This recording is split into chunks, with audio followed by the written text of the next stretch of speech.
a des perspectives plutôt optimistes pour 2020 en se disant que la croissance devrait quand même rebondir un petit peu grâce à l'amélioration géopolitique qu'on a vue à la fin de l'année 2019. On a eu déjà la phase 1 de cet accord entre les États-Unis et la Chine avec des conversations qui vont continuer au cours de cette année. Et puis, les élections anglaises ont amené une victoire pour les conservateurs et donc, a priori, le Brexit de M. Johnson devrait se faire. Et puis, cet élément d'incertitude va se lever sur l'Europe. En plus de ça, on a des banques centrales qui vont rester accommodantes.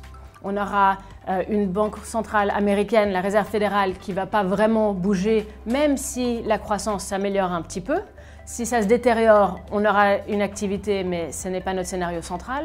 Et puis, la Banque centrale européenne, maintenant, avec Madame Lagarde, on va quand même voir quelques mois pour voir comment les dernières annonces finalement se traduisent dans l'économie avant d'avoir de l'activité. Donc, on pense rester plutôt de manière avec un soutien, mais pas beaucoup d'activité. Si on fait un petit focus sur la France, ça a vraiment été un des points forts de l'économie européenne en 2019. Ça le sera peut-être un petit peu moins en 2020, mais on pense que la croissance va rester positive. Et puis, c'est un des pays où on voit quand même ce mouvement de réforme qui devrait, surtout sur le long terme, vraiment apporter un soutien à l'économie. Donc, on reste vraiment plutôt optimiste sur 2020.